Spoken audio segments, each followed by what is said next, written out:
Assalamualaikum warahmatullahi wabarakatuh. Perkenalkan, saya Titin Oktavia, CGP Angkatan 10.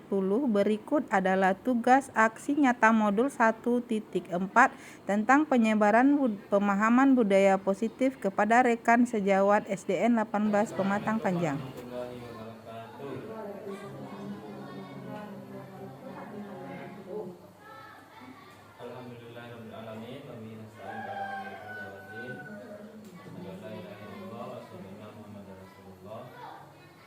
Syukur kita sampaikan kepada Allah Subhanahu wa taala pada siang hari ini kita telah selesai melaksanakan proses mengajar. Kemudian salawat dan salam kita sampaikan buat Nabi Muhammad sallallahu alaihi wasallam. Baik Ibu sekalian, pada hari ini akan Ibu Titin Oktavia akan menampilkan aksi nyatanya, mana Ibu Titin ini adalah CGP Angkatan 10. Kita beri semangat untuk Bu Titin dulu. Kemudian judulnya adalah menyebarkan pemahaman dan penerapan pengalaman budaya positif. Nah, jadi kita dengarkan pemaparan dari Bu Titin. Ya, nanti mungkin ada tanya jawab. Ya, itu ya.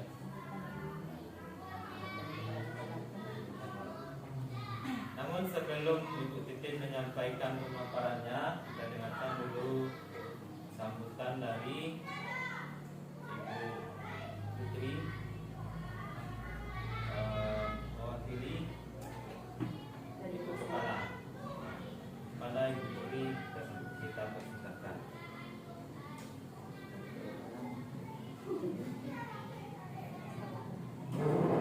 Assalamualaikum warahmatullahi wabarakatuh.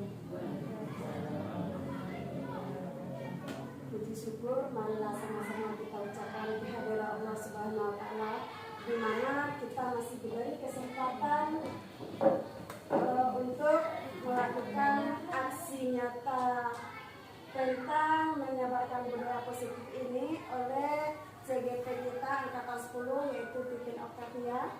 Kemudian selalu diberi salam, tak pernah bosan kita kirimkan buat arwah junjungan kita, yakni Nabi Muhammad Sallallahu Alaihi Wasallam. Yang terhormat Ibu Kepala SDN 18 Pematang Panjang, yang terhormat Ibu Bapak Majelis Guru yang sempat hadir pada kesempatan ini. Pada sambutan ini mungkin yang akan disampaikan memberi dukungan dan dorongan kepada Ibu Titin Oktavia CGP Angkatan 10, di mana kita nanti diberi pelajaran, diberi pengalaman bagaimana penerapan budaya positif itu di sekolah. Kalau tidak salah kemarin saya sudah ucapkan juga, budaya positif ini datangnya dari disiplin positif. Yang disiplin positifnya awalnya kita membuat keyakinan kelas dulu. Setelah keyakinan kelas, kita adakan disiplin positif. Nah, budaya positif ini adalah pekerjaan yang kita lakukan secara berulang-ulang. Itulah dia menjadi budaya. Contohnya, di salah satu disiplin positifnya adalah tentang kedisiplinan waktu. Kalau anak-anak kita sudah menjadi budaya bagi mereka, mereka ada kesadaran dari dirinya untuk melaksanakan itu. Dia menyadari bahwa keyakinan yang disepakati oleh guru dan siswa itu datangnya dari mereka. Kepada Ibu Titin kita berikan waktu seluas-luasnya, kita memberi dukungan, memberi dorongan, motivasi untuk dia menjadi lebih sukses, kemudian menyebarkan pemahaman dan penerapan pengalamannya tentang budaya positif ini. Bu Titin nanti akan berbagi kepada kita semua bagaimana dia budaya positif itu. Mudah-mudahan kita mengerti nanti atau paham tentang budaya positif ini. Kemudian bagi yang lain mungkin besok kita bisa mengikuti jejak Bu Titin. Amin. Kita berikan waktu seluas-luasnya kepada Bu Titin. Mungkin itu yang dapat disampaikan. Assalamualaikum warahmatullahi wabarakatuh. Waalaikumsalam warahmatullahi wabarakatuh. Terima kasih saya ucapkan pada Bu Ocu. Assalamualaikum warahmatullahi wabarakatuh. Waalaikumsalam warahmatullahi wabarakatuh. Yang sama-sama kita hormati Kepala Sekolah SDN 18 Pematang Panjang. Seterusnya Bapak dan Ibu Majelis Guru SD 18 Pematang Panjang yang alhamdulillah sudah mau menyempatkan diri untuk mendengarkan paparan dari saya tentang pembelajaran yang sudah saya peroleh dari CGP. Kemudian puji dan syukur kehadiran Allah Subhanahu wa taala yang mana beliau telah mengizinkan kita untuk melaksanakan acara penyebaran pemahaman dan penerapan pengalaman budaya positif yang sudah saya pelajari. Dan salawat beriringan salam kita aturkan buat Nabi besar kita, yakni Nabi besar Muhammad Sallallahu Alaihi Wasallam, yang mana beliau sudah membawa umatnya dari umat yang tidak berpengetahuan sampai seperti sekarang ini yang sudah canggih dan modern. Baiklah Bapak Ibu, apa kabar semuanya? Alhamdulillah luar biasa. Tetap semangat Ya. Coba saya ulangi lagi, kayaknya kurang semangat. Apa kabar semuanya Bapak Ibu? Alhamdulillah luar biasa. Tetap semangat. Allahu Akbar. Ya, terima kasih ya, begitulah penerapan kita di SD ya. Kalau tidak diikuti kita ulang lagi, kemudian kita ulang lagi sampai mereka bisa mengucapkannya semua. Baiklah, pada siang ini saya akan menyampaikan beberapa hal yang sudah saya peroleh dari CGP, yaitu yang tentang budaya positif. Saya perkenalkan dulu yang CGP itu apa, Bapak Ibu. Mungkin Bapak Ibu sudah tahu yang CGP itu sudah dari kita semua yang periode ini, saya dan Pak Riko ya sudah terpanggil, cuman Pak Riko masih dalam antrian. Semoga Pak Riko nanti di bulan Juni ya Pak Riko, ya bulan Juni akan terpanggil juga untuk mengikuti kegiatan ini. Di sini saya mendapatkan beberapa hal, yaitu konsep inti budaya positif itu ada dia 8 komponen. Yang pertama perubahan paradigma belajar, kemudian disiplin positif, nilai-nilai kebajikan, kebutuhan dasar manusia, motivasi perilaku manusia, posisi kontrol guru, dan keyakinan telah, serta segitiga restitusi. Kita lanjut.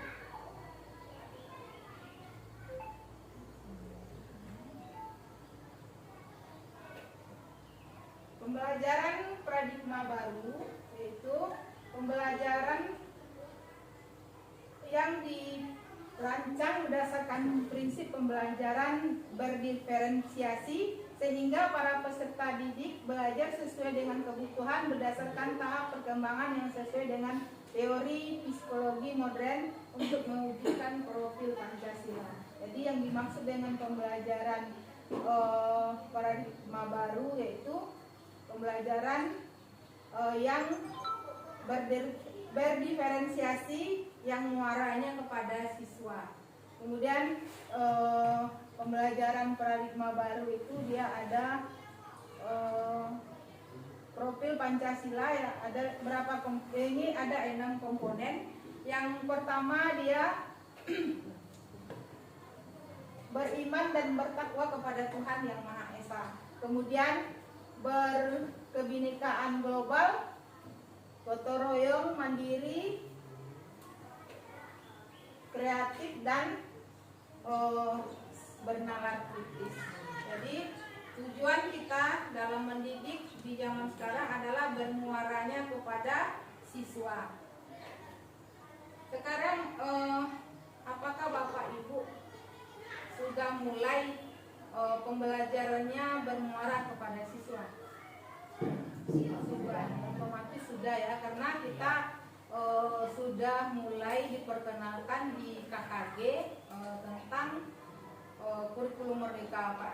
Malah kita sudah memasuki 2 kelas ya yang mengikuti kurikulum merdeka, kelas 1 dan kelas 4, yang akan nanti insya Allah kita akan semua kelas akan mengikuti kurikulum merdeka. Berarti kita akan tinggalkan kurikulum 13 dan kita lanjut ke kurikulum merdeka.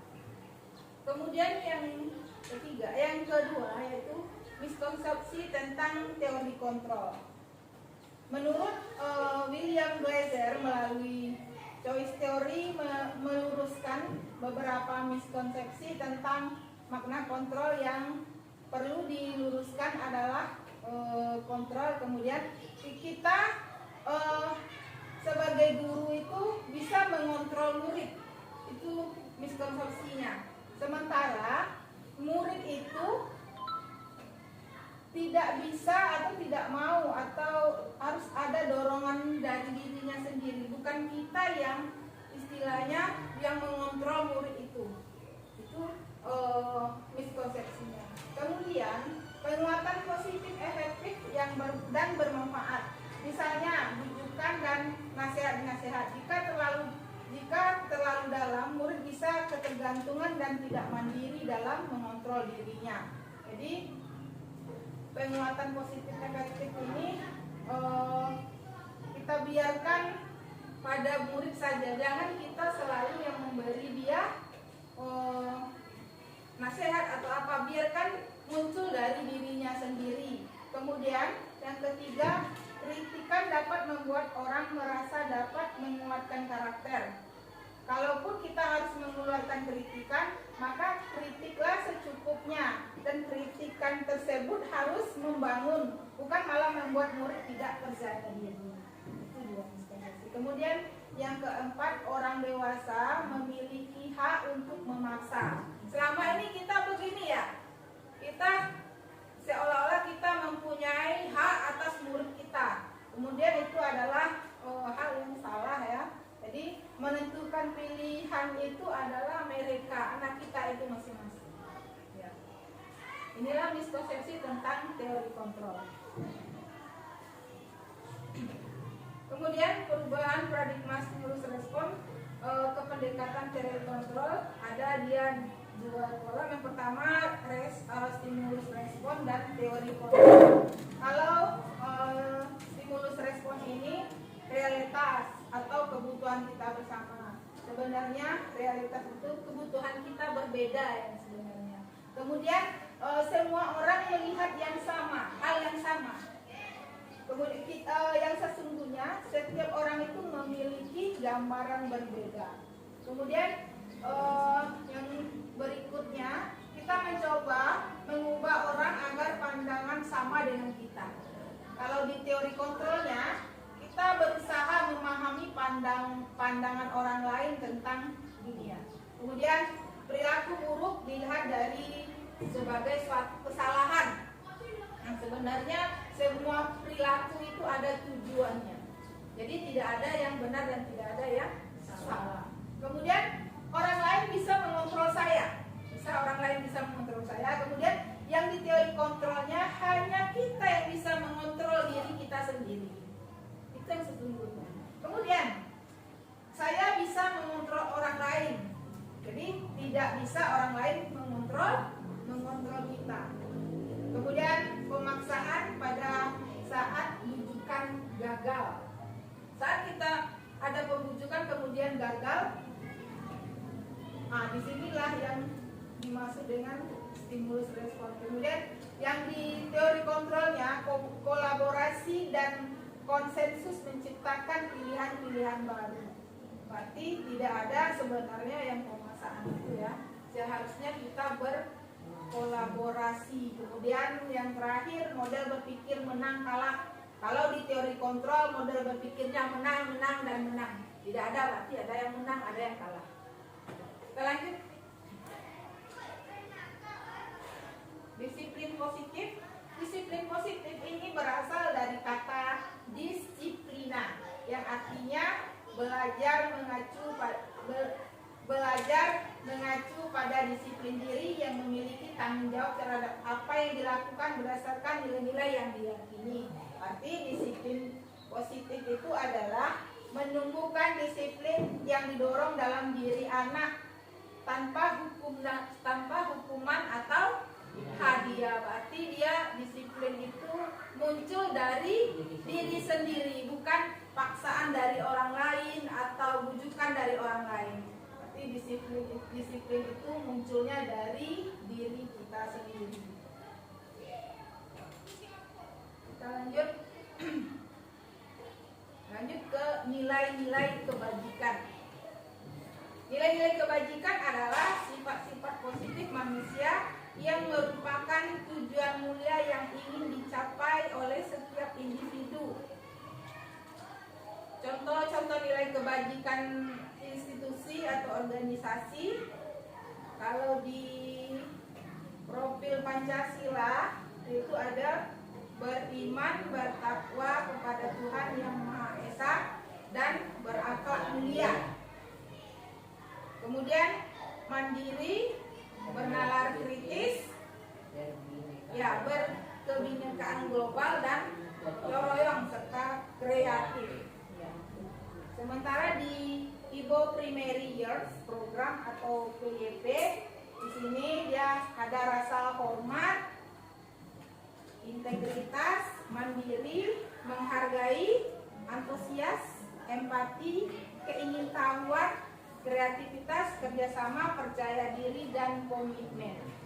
Kemudian pada 9 pilar karakter Indonesian Heritage Foundation atau IHP, di sini dia ada rasa cinta, kemudian ada rasa cinta Tuhan dan segenap ciptaannya, kemudian kemandirian dan tanggung jawab, kejujuran atau amanah dan diplomatis, hormat dan santun, dermawan, suka menolong, dan gotong royong, percaya diri, kreatif, pekerja keras. Kemudian kepemimpinan dan keadilan baik dan rendah hati, serta toleransi, kedamaian, dan kesatuan.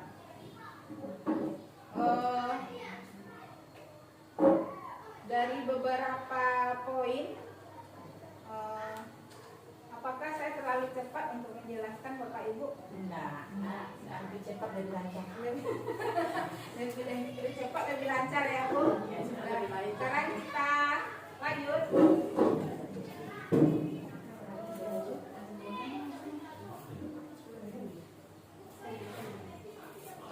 Lanjut kita kebutuhan dasar manusia.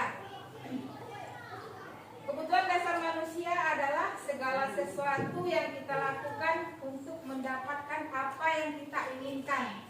Seluruh tindakan yang kita lakukan memiliki tujuan tertentu, dan semua usaha terbaik yang kita lakukan adalah dalam rangka agar kebutuhan dasar kita terpenuhi dengan baik.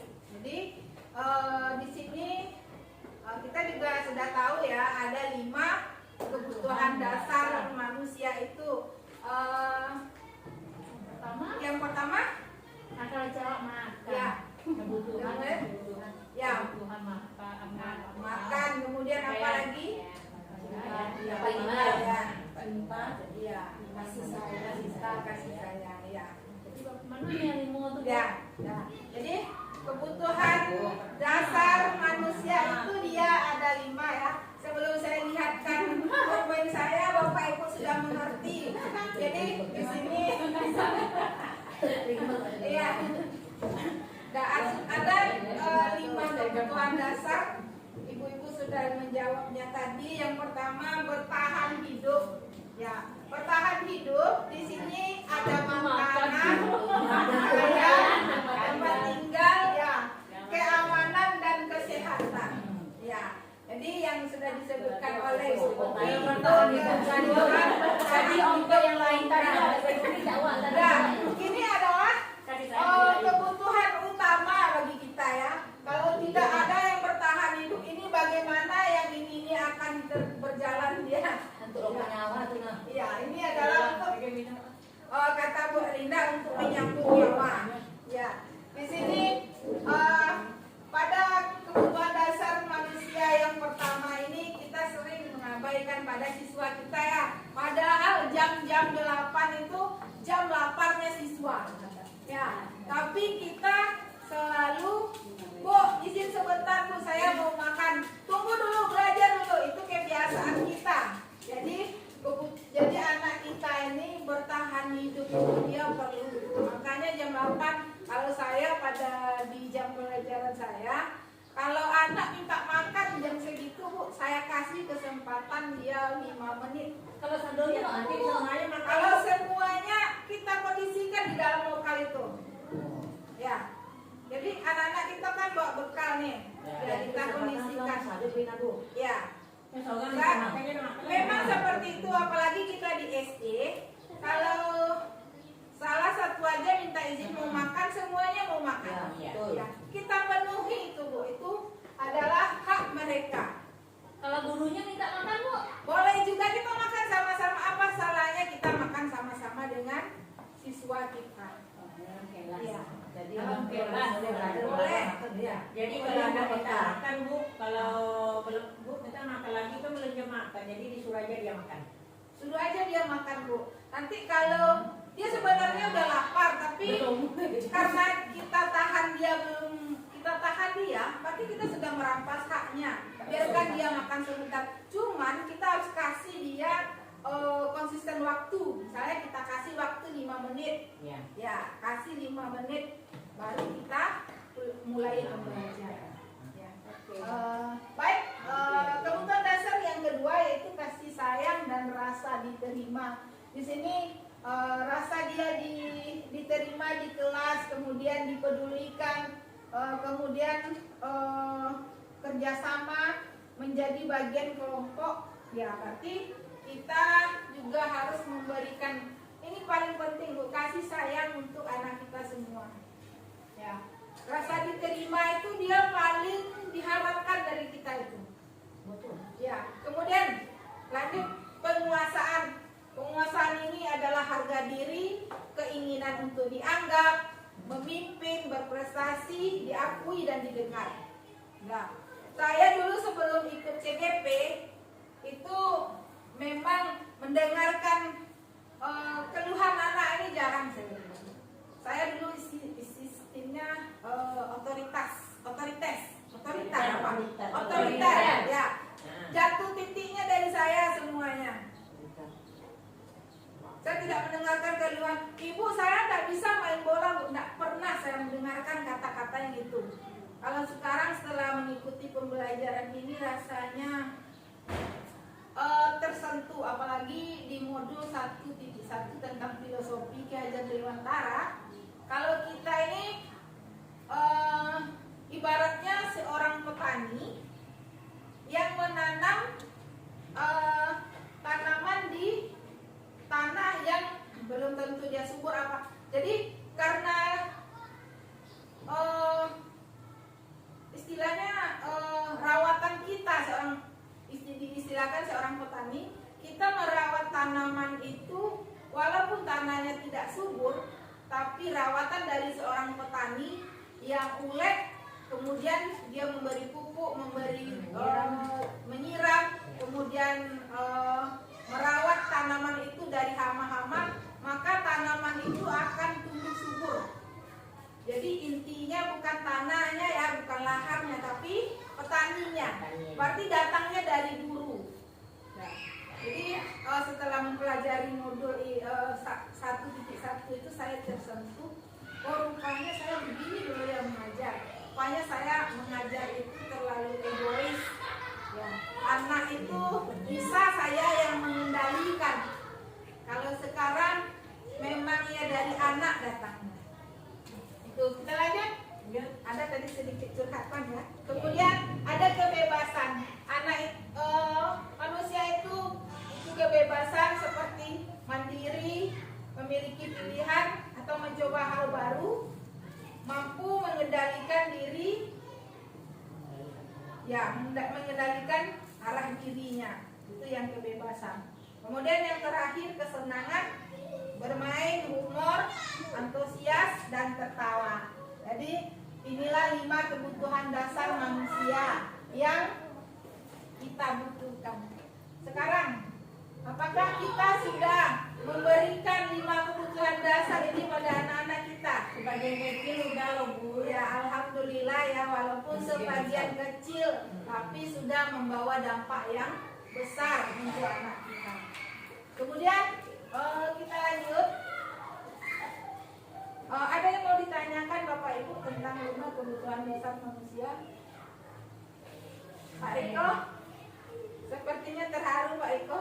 Iya. Ada yang mau ditanyakan? Lepas Bu. Kita next aja. Oke. Ya. Lanjut. Kita lanjut. Nah, 3 motivasi perilaku manusia. Jadi ada motivasi itu ada 2, motivasi ekstrinsik dan motivasi intrinsik. Di sini ada saya memasukkan 3 motivasi perilaku manusia menurut Diane Wilson. Yang pertama, untuk menghindari ketidaknyamanan atau hukuman. Kemudian yang keduanya untuk mendapatkan imbalan dan penghargaan dari orang lain. Ini disebut dia motivasi ekstrinsik atau motivasi dari luar. Ya. Kemudian yang ketiga ada untuk menjadi orang yang mereka inginkan dan menghargai diri sendiri dengan nilai-nilai yang merdeka, yang mereka percayai. Ini motivasi intrinsik. Ya, berarti motivasi yang ada pada diri kita masing-masing. Kita lanjut.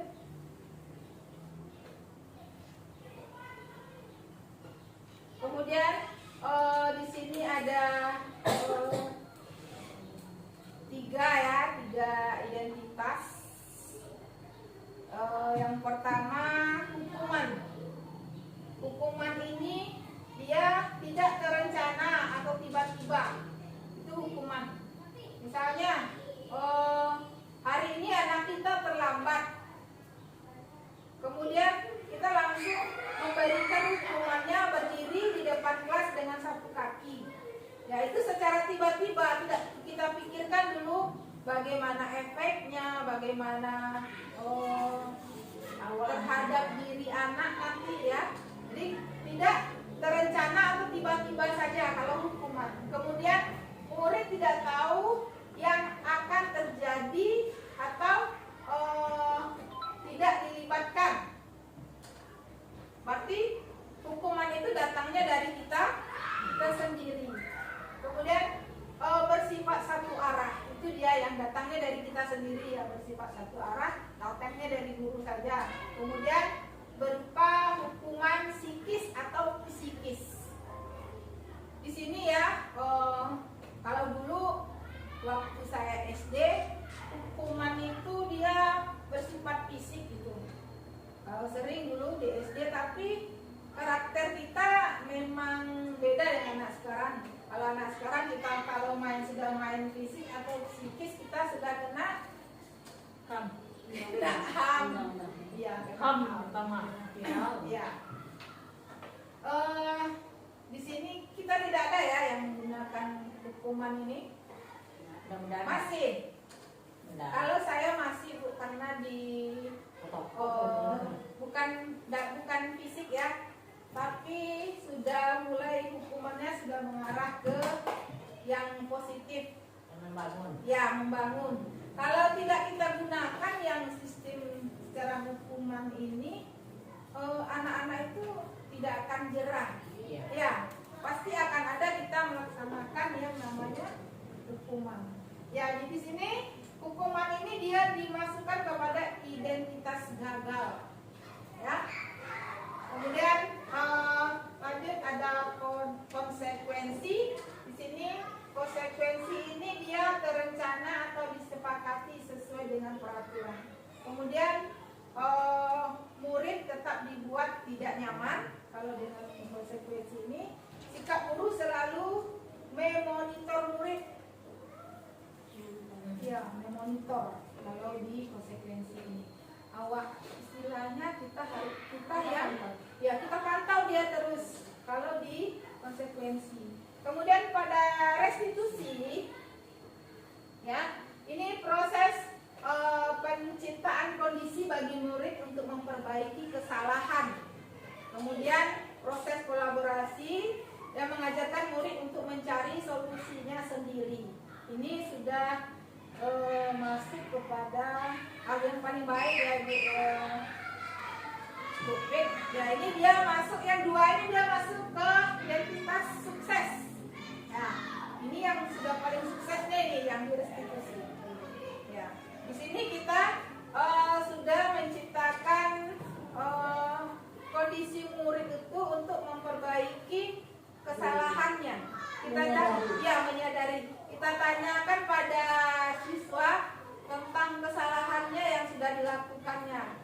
Dan kita kemudian bagaimana siswa itu caranya untuk memperbaiki kesalahannya. Itu dia yang di restitusi. Ada yang mau ditanyakan Bapak Ibu? Yang dari kita keyakinan tadi. Iya. Kita ingatkan juga dia keyakinan. Iya. Makanya setiap anak itu yang memiliki permasalahan, kita tanyakan lagi keyakinan yang sudah kita buat. Nah, jadi dia memperbaiki permasalahan itu berdasarkan keyakinan yang sudah kita buat. Apa suara apa tadi itu? The Bluetooth device is ready to pair. Kita lanjut. Next. Ya. Ada 5 posisi kontrol. Sebelum kita masuk ke 5 posisi kontrol, sebaiknya saya mau kontrol Bapak Ibu dulu. Kayaknya udah pada mengantuk ya. Mungkin pembelajaran atau mungkin penyampaian saya terlalu monoton. Bagaimana kalau saya adakan dulu ice breaking-nya? Ice breaking namanya ketukan, pakai ketukan ya, konsentrasi dimulai. Bisa Bapak Ibu saya contohkan dulu. Nah, kalau airnya taruh dulu Bu, kita menggunakan tangan dan meja. Kalau Pak Riko boleh dengan paha saja boleh. Nah, nanti SPK-nya konsentrasi dimulai, ketukannya ya. Ketukannya 1, 2, 3. Konsentrasi dimulai. Bisa ulangi. 1, 2, 3. Konsentrasi dimulai.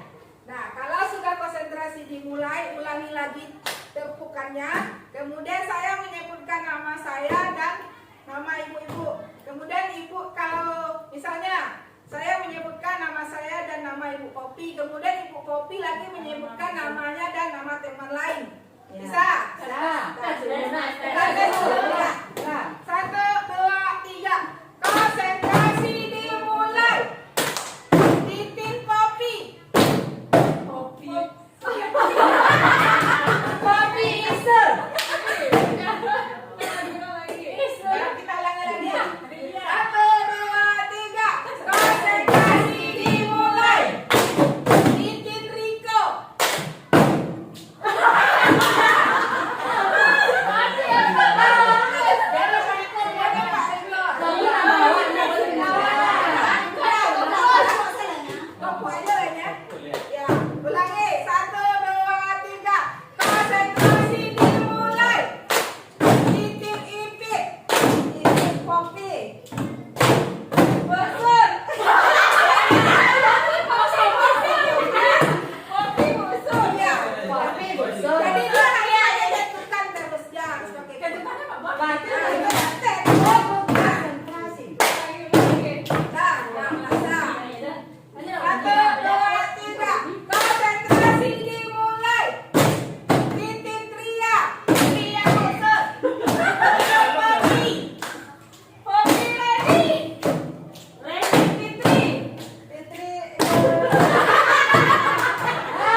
kayak gini.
Ini adalah satu kebutuhan dasar ya, Ibu Pik, yang kebutuhan dasar yang jadi kesenangan ya.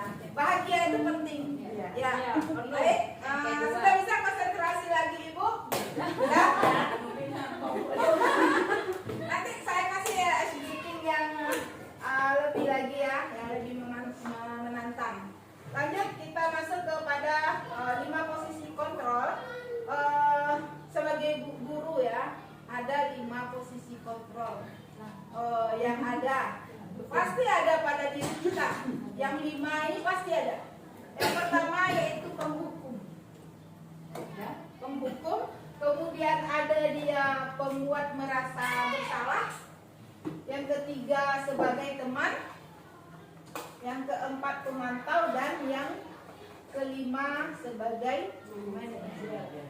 Nah, saya ingin bertanya sedikit dulu. Apakah di dalam pembelajaran kita atau keseharian kita pada murid memakai yang kelimanya ini? Iya. Mana yang sering kita pakai di posisi kontrol yang 5 ini? Nah, sebagai penghukum ya.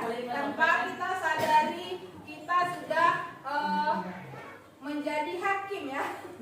Iya, menghukum. Nah, jadi di sini kesalahan kita selama ini kita tidak menanyakan dulu apa yang terjadi pada anak sehingga dia melanggar suatu ketentuan ya, atau keyakinan yang sudah kita yakini bersama. Jadi kita selama ini dia melanggar suatu keyakinan, kita langsung hukum. Nah, itu kesalahan yang sering kita lakukan. Nah, itu sudah menjadi kebiasaan dari dulunya lagi kita. Saya akui itu Bapak Ibu. Sebagai penghukum ini sering terjadi. Jadi setelah mempelajari modul ini, saya berpikir pantas kita tidak disukai sama siswa karena kita di sini posisinya selalu sebagai penghukum, tidak mendengarkan apa keluhannya, apa yang sedang dialami. Kita langsung aja menghukum. Kemudian pembuat merasa bersalah, ini juga sering kita lakukan, di mana ketika kita gagal pada sesuatu yang kita harapkan, kita merendahkan diri kita. Kita merendahkan diri kita supaya tujuannya anak itu dia gara-gara dia kita gagal gitu. Kemarin di lapangan saya cobakan itu, langsung dituduh sama kepala sekolah ya. Ibu sudah capek-capek melatih kamu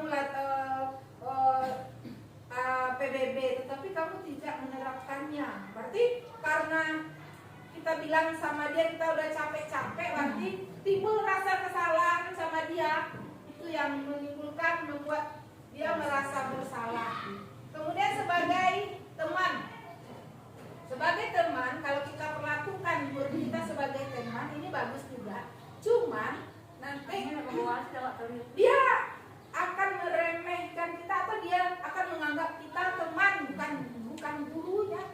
Ya. Kemudian siswa kita itu juga cuma akan bersama kita aja dia nanti maunya gitu, bukan sama guru yang lain. Itu. Jadi kalau sudah sama kita dia mau mengikuti kita, nanti sama guru lain dia tidak. kan dia sebagai teman. Kemudian sebagai pemantau. Sebagai pemantau ini seperti apa ini ceritanya, Bu Pik? Kalau pemantau itu bisa jadi seperti monitor tadi, kita hanya sebenarnya pemantau itu setelah kita arahkan baru kita tinjau sebenarnya. Iya. Karena kan hanya kita memantau saja tanpa kita arahkan. Tidak ada Tidak ada arahan. berarti tidak Kita, ada. iya, yang selama ini kita lakukan hanya kita tuntut anak ini seperti ini. Iya. Tapi arahan kurang. Kita lihat dulu ya. Ya, kalau yang pemantau itu kan bisa jadi kita arahkan dulu, nanti kita bimbing, kemudian baru kita pantau laksana atau tidak. Jadi pemantau itu cuman kita pantau aja tanpa ada tuntunan, jadi anak itu tidak akan terarah ya Bu. Ya, sebenarnya kan kita arahkan dulu. Iya. Jadi kita lanjut itu sebagai manajer. Ada di dalam dunia pendidikan, posisi manajer ini adalah posisi yang terbaik. Ya, posisi yang terbaik yang ada di 5 posisi kontrol ini. Di sini kita sudah memantau, mengarahkan, mendengarkan yang ada keluhan pada murid. Berikut ada video tentang 5 posisi kontrol yang saya ambil dari pembelajaran modul saya.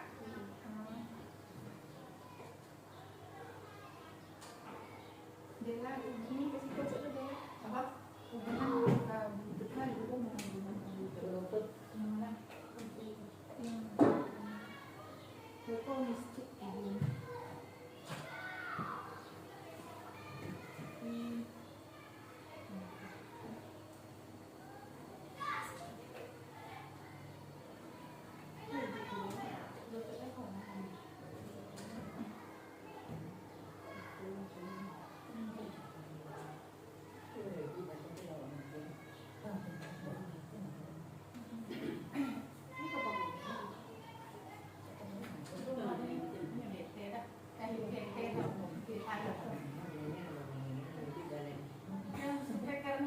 The Bluetooth device is connected successfully.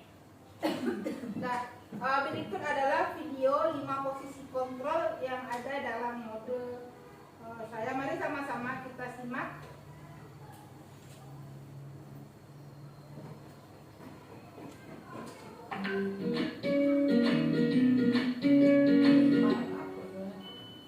Salam bahagia Ibu dan Bapak guru hebat dalam penerapan disiplin positif restitusi.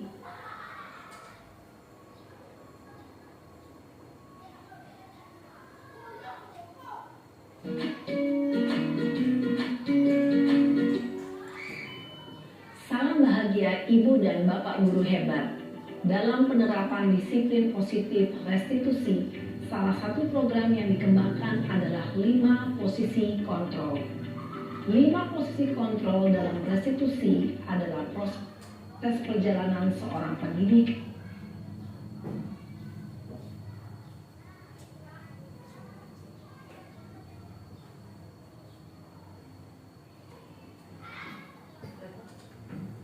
agar dapat mengenali dirinya. Pada video kali ini, kita akan membahas tentang 5 posisi kontrol yang dikembangkan oleh Diane Dawson dan contoh penerapannya.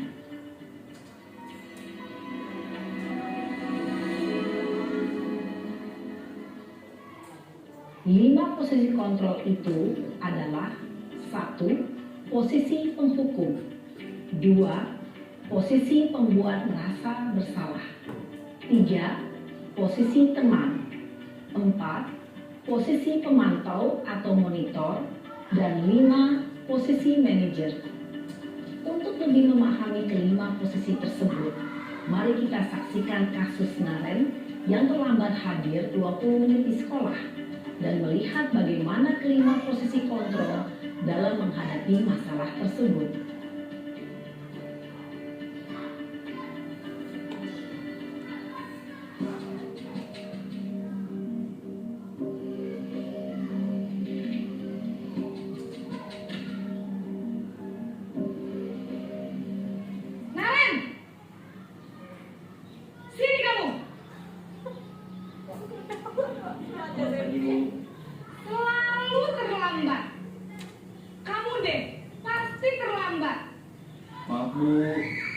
Saya Apa? Apa coba? Alasan kamu apa lagi? Kapan sih kamu tidak terlambat? Malas sekali ya kamu jadi anak. saya Dasar pemalas. Gak kapok-kapok sih kamu. Sudah berapa kali terlambat? Sana, kamu keliling lapangan basket 2 kali. Kenapa saya harus keliling lapangan basket, Bu? Kenapa? Kamu melawan ibu. Berani-beraninya jawab. Sudah terlambat, masih berani jawab pula. Sekarang, keliling lapangan basket 5 kali sekalian. Biar kapok. Cepat. Pergi sana ke lapangan basket. Posisi penghukum biasanya berbicara dengan nada tinggi, menghardik, menunjuk-nunjuk, menyakiti, dan menyindir. Hukuman bisa berupa fisik maupun psikis. Ibu dan bapak guru hebat. Dampak yang terjadi pada murid ketika guru berada pada posisi penghukum adalah murid cenderung akan memberontak, bahkan menyimpan dendam.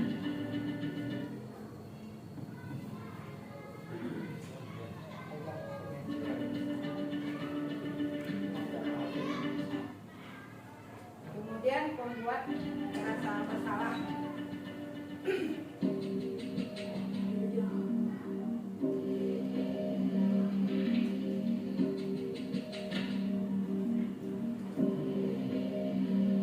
Naren!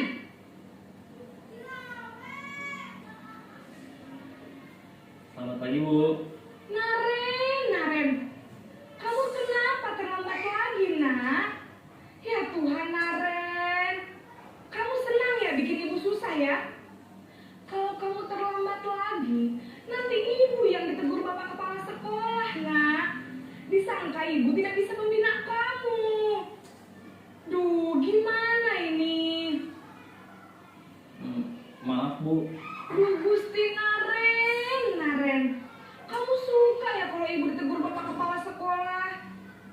Terus, sekarang ibu harus tulis apa ini di buku absen? Ini kamu sudah sering terlambat loh. Ibu harus apa coba?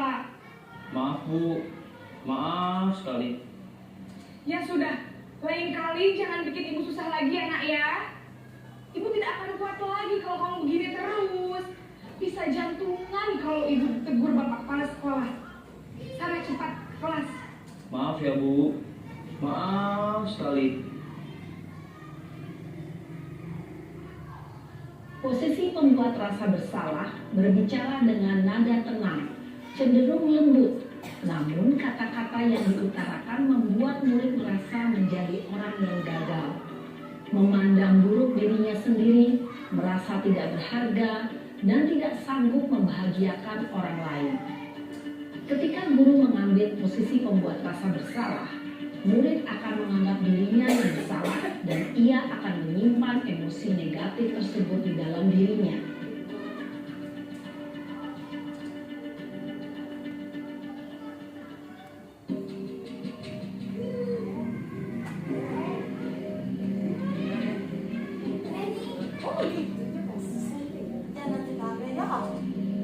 Naren!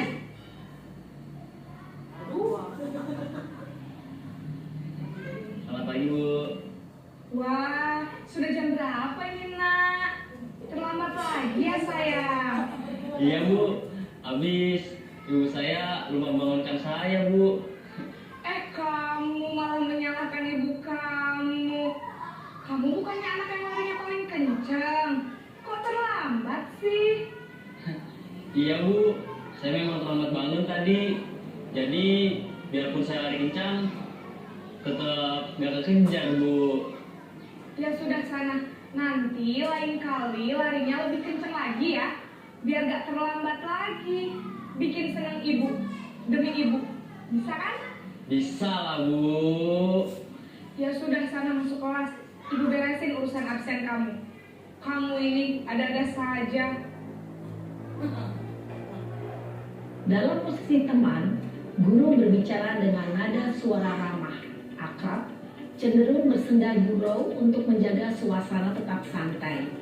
Murid akan merasa senang, aman, dan akrab dengan guru. Identitas yang tercipta adalah identitas sukses atau berhasil.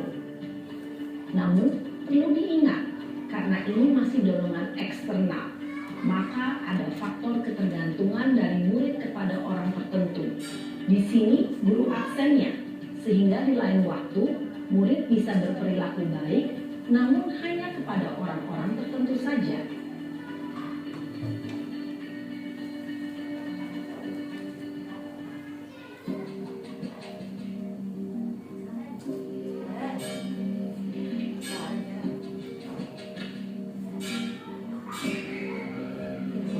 Naren,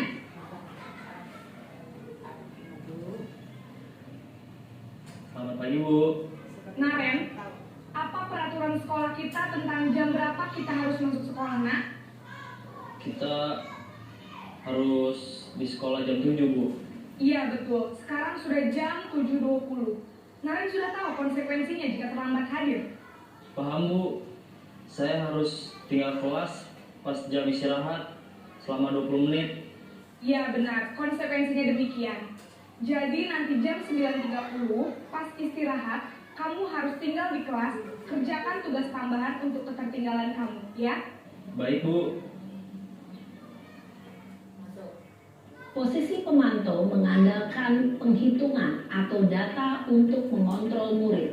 Guru mengarahkan murid berdasarkan peraturan dan konsekuensi. Seorang pemantau menunjukkan bahasa tubuh dan ekspresi wajah yang datar dan cenderung formal.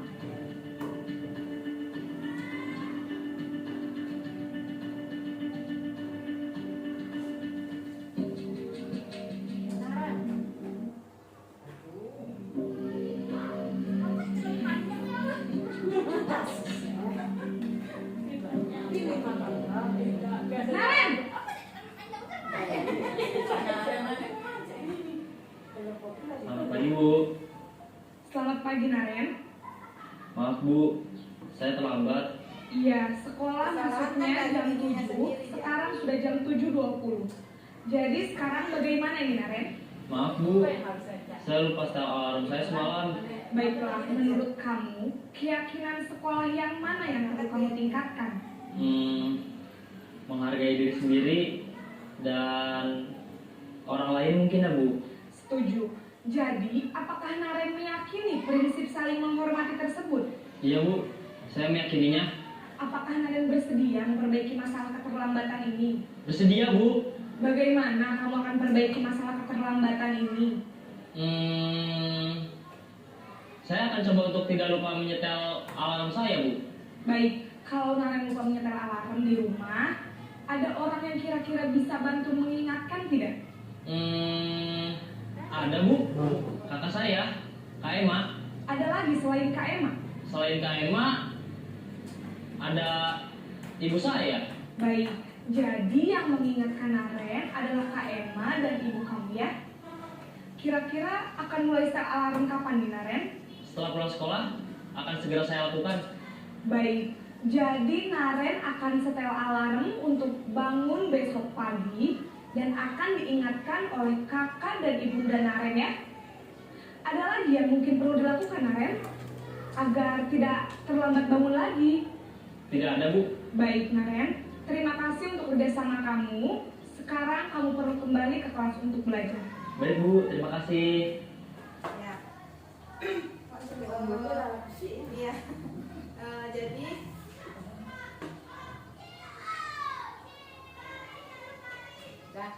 jadi posisi kontrol yang paling bagus menurut Bapak Ibu yang mana? Seharusnya manajer. Seharusnya manajer ya, dimana anak itu mengakui kesalahannya sendiri ya, tidak kita yang kamu begini enggak. Jadi ya dia mengakui kesalahan, jadi itu motivasi intrinsik ya, ya. Jadi seharusnya ya posisi kontrol yang baik yang kita gunakan yaitu manajer. Tapi banyak kendalanya ya. Di sekolah kita selalu mengajarkan hal yang positif, sementara di rumah ya kendala cuma dengan lingkungan luar. Kalau di sekolah oke lah, kita semua sudah menerapkan budaya positif ini, tetapi di luaran sana kita tidak bisa mengontrol mereka untuk selalu.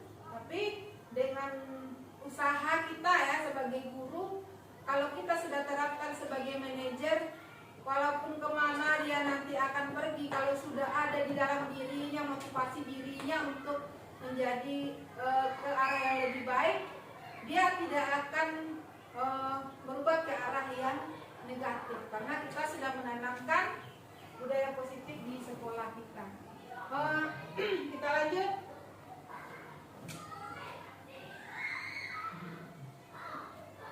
Di sini ada keyakinan kelas.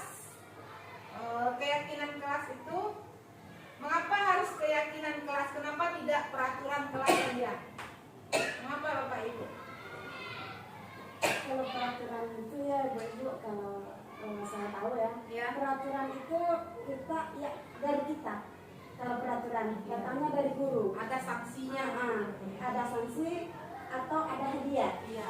Kalau yang keyakinan, kita kesepakatan dari anak. Iya. Kita hanya menyepakati anak ini setuju apa tidak, bisa nggak dia melakukan itu apa tidak. Itu beda keyakinan dengan peraturan. Mungkin ada teman yang lain. Ada yang teman yang lain mau menanggapi?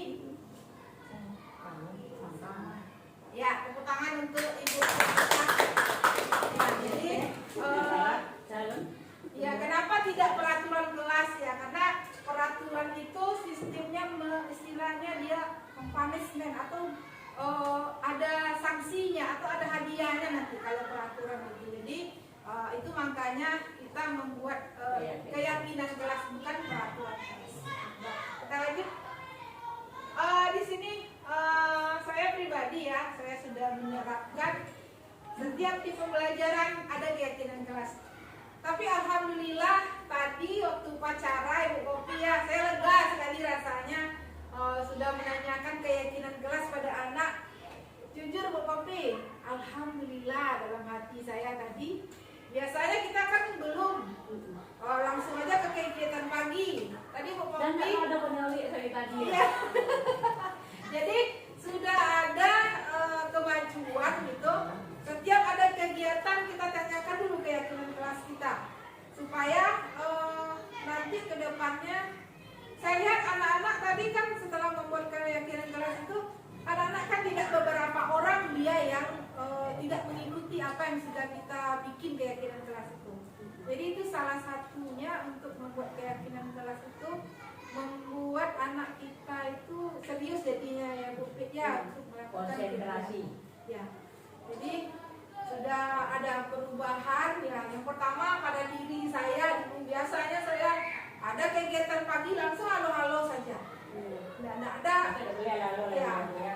Ya besok kita bikin keyakinan kelas dulu. Nanti dengan keyakinan kelas itu anak bisa mengendalikan emosinya, bisa mengendalikan dirinya. Satu lagi keyakinan kelas ini kan berubah, tidak permanen. Iya, dia tidak permanen. Tapi nanti keyakinan kelas itu kalimatnya kalimat positif ya. Ya, ini dia membentukkan keyakinan kelas. Keyakinan kelas itu bersifat lebih abstrak atau kepada peraturan yang lebih terinci dan konkret. Kemudian keyakinan kelas berupa pernyataan yang universal. Kemudian pernyataan keyakinan kelas senantiasa dibuat dalam bentuk yang positif, ya. Tidak boleh menggunakan kata jangan, tidak. Jadi kemudian keyakinan kelas ini hendaknya tidak terlalu banyak hingga mudah diingat dan dipahami oleh semua warga kelas. Seperti tadi pagi kita memiliki 2 keyakinan kelas ya. Jadi anak tidak terlalu istilahnya yang 2 itu udah cukup baginya itu. Tidak membuat mereka bingung. Kemudian keyakinan kelas sebaiknya sesuatu yang dapat diterapkan di lingkungan tersebut. Dan yang terakhir, semua warga kelas hendaknya ikut berkontribusi dalam pembuatan keyakinan kelas lewat kegiatan atau istilah pendapat. Kita sudah tepat tadi ya, kita tanyakan dulu pada siswa kita, apa kesepakatan kita hari ini. Mereka menyebutkan, ada yang tunjuk tangan dia kan. Ya. Lanjut. Next.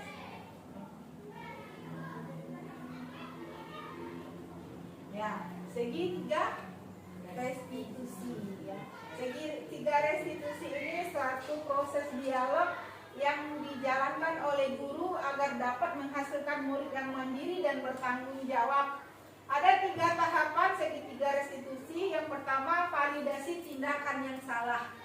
Kemudian ada dia menstabilkan identitas. Dan yang ketiga, menanyakan keyakinan. Berarti dia ada 3 tahapan. Yang pertama, validasi tindakan yang salah, menstabilkan identitas, dan menanyakan keyakinan kelas. Kita Menstabilkan dulu ya, Bu. Hah? Menstabilkan identitas dulu ya. Iya, menstabilkan identitas dulu. Menstabilkan, kemudian validasi. Makasih ya Bu Pit. Baru tentang keyakinan.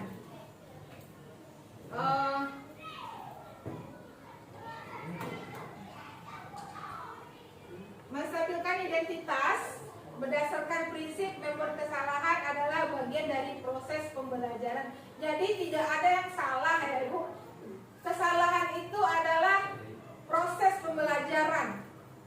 Karena kita kalau salah, kita ponis salah. Seharusnya itu kesalahan itu adalah proses dari sebuah pembelajaran. Dimana berbuat salah itu tidak apa-apa. Kemudian manusia tidak ada yang sempurna. Kemudian kita juga pernah melakukan kesalahan bila kita kemudian kita bisa menyelesaikannya. Jadi kalau kalimat-kalimat menstabilkan identitas itu kira-kira seperti ini Bapak Ibu. Ya, mungkin ada anak kita yang hari ini dia tidak pakai topi misalnya. Menstabilkan identitasnya, kita tanyakan kenapa topinya nggak dipakai. Misalnya topinya tinggal di dalam tas karena berburu-buru, dia lupa mengambilnya. Jadi kita stabilkan dulu identitasnya.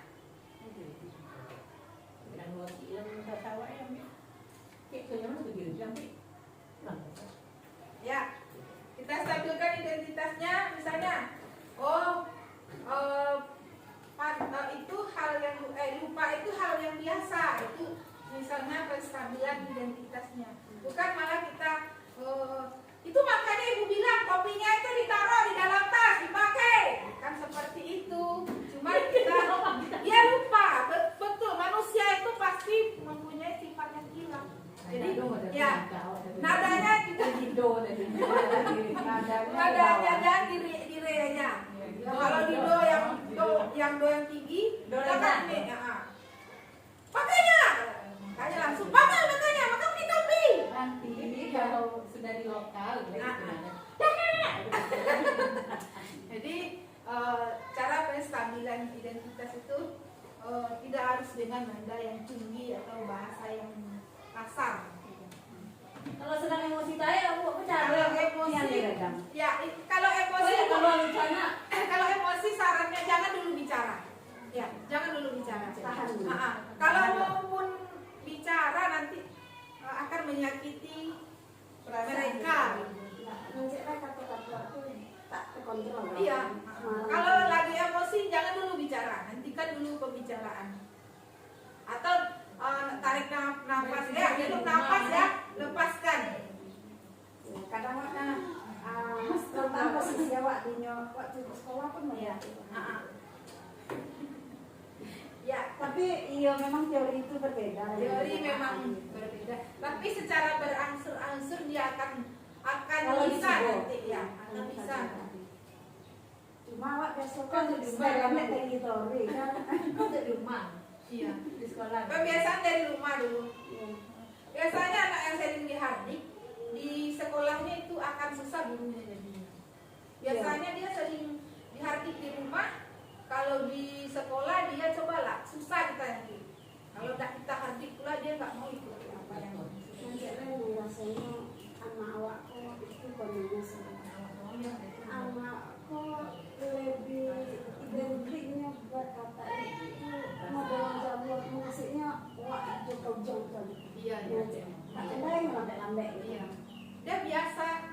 dia pembiasaan orang tuanya biasanya memanggil sebelum istilahnya keluar anak ide orang tua itu.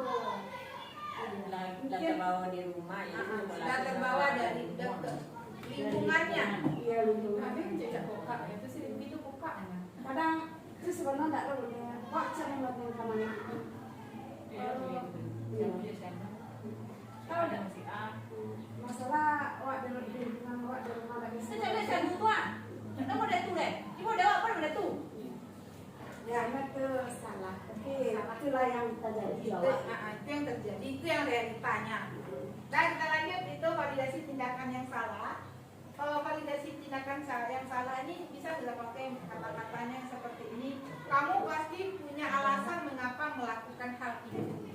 Ya, misalnya dia memukul temannya, kemudian nggak langsung kita marahi dia. Kita tanya dulu, awak di PCE bu, PCE dah. Ada tuh mengaku ada di PCE. Ditanya dulu. Nah, jadi kita tanyakan kemudian kita kasih dia pantas kamu mendapatkan hal itu karena kamu sudah mengganggu teman kamu. Nah, jadi validasi tindakan yang salah. Kita lanjut lagi. Itu menanyakan keyakinan. Nah, menanyakan keyakinan. Contoh kalimatnya apa yang kita percaya dengan apa yang kita percaya sebagai keyakinan kelas kita. Apa nilai-nilai umum yang kita telah sepakati. Ini dia kalimat menanyakan keyakinan kelas. Berarti Ini kita menggali kembali ya, keyakinan yang menggali kita buat. keyakinan kelas yang sudah kita buat. Ada yang mau ditanyakan Bu dengan segitiga restitusi? Itu sudah mulai saya terapkan itu. Alhamdulillah. Ya, Di kota karena benar tuh. Reda lah emosi saya. udah jujur tadi ya Bu Kopi. Saya sendiri terharu tadi. Jujur, saya terharu sama Ibu Kopi. Kemudian terharu loh, mestinya bosan pakai itu loh mah. pembelajarannya juga.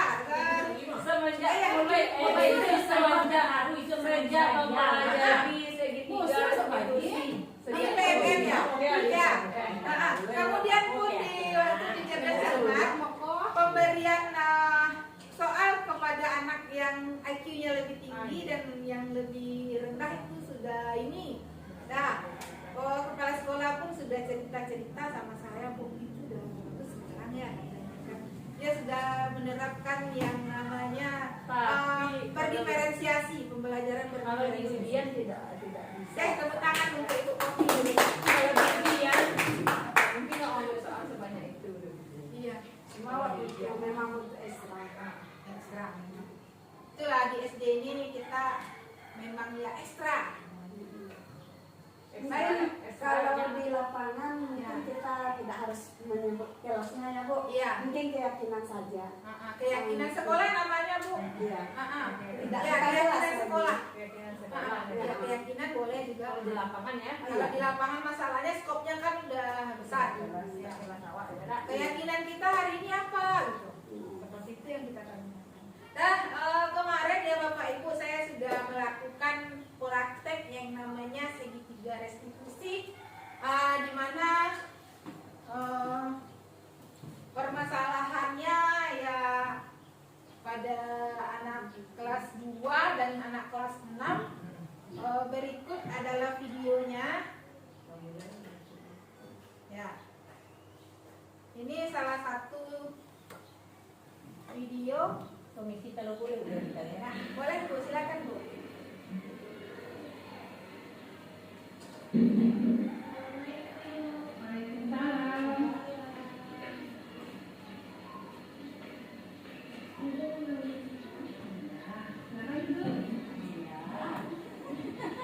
Orang Minang masih Indonesia.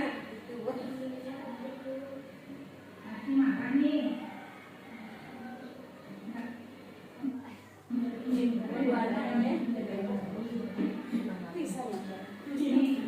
Bisa dilakukan.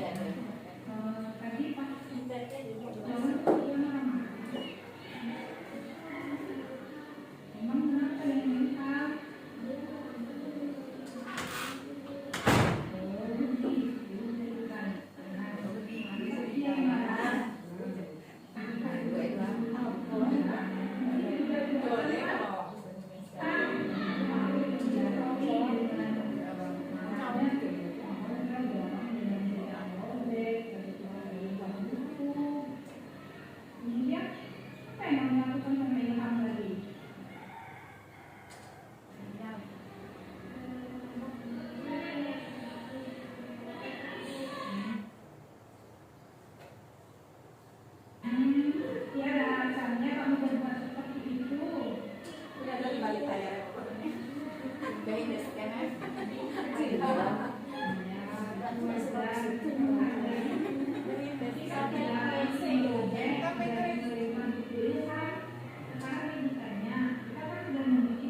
Keyakinan kelas nih di kelas.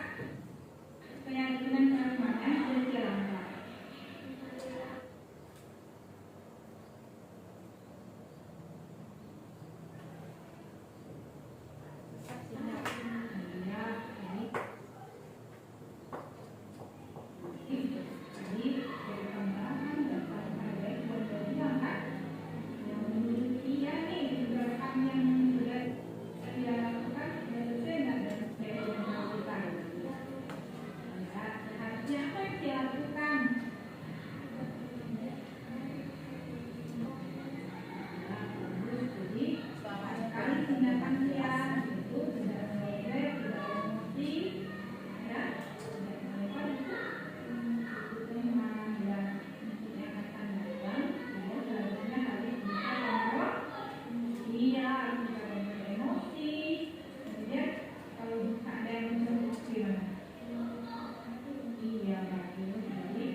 Itulah Bapak Ibu restitusi segitiga yang sudah saya lakukan di kelas 6. Kemudian ini di kelas 2. Di kelas 2 ini ya saya sering melakukan segitiga restitusi karena setiap ada kontak badan langsung ada pertengkaran. Setiap ada kontak badan langsung ada persekutuan. Ya, ini waktu ini masalahnya benar-benar terjadi. Mereka bertengkar cuma gara-gara ingin digantikan sebagai kiper. Nah, sehingga keluarlah kata-kata kasar yang tidak enak dan akhirnya bertinju. Padahal saya duduk di situ. Ya, jadi karena mungkin mereka mengontrol emosi tidak bisa ya, apalagi kelas 2. Kelas 2 ini maunya seenak saya. Ya, seenak saya. Tadi kan lagi main nih ceritanya. Terus ada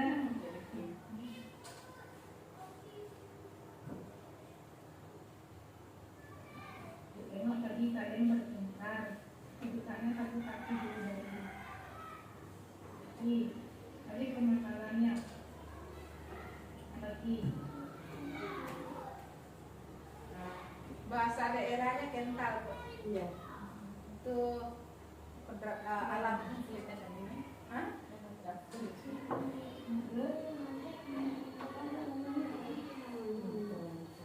Bulat-bulat munculnya menjelaskan.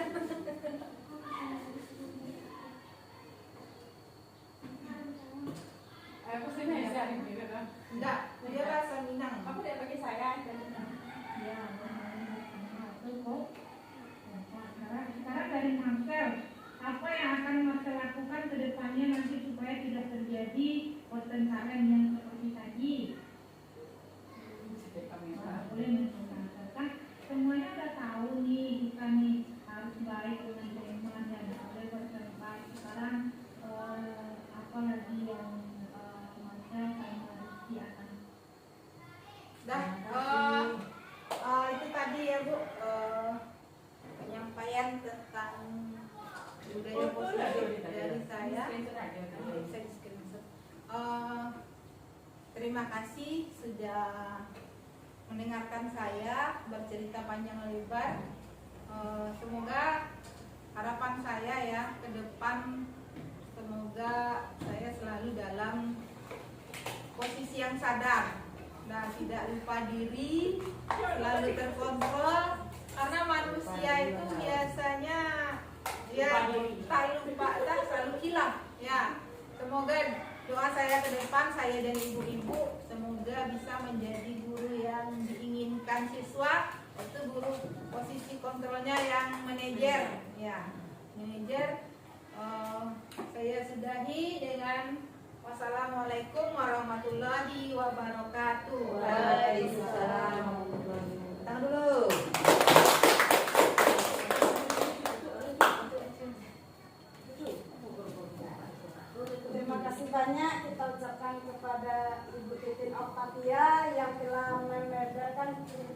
kita semua yang telah bisa berbagi kepada kita bagaimana posisi kontrol kita sebagai seorang guru. Mudah-mudahan kedepannya kita bisa jadi seorang manajer bagi anak-anak kita dan bermanfaat kegiatan hari ini bagi kita semua. Wabillahi taufiq wal hidayah. Assalamualaikum warahmatullahi wabarakatuh. Waalaikumsalam warahmatullahi wabarakatuh. Ayo silakan.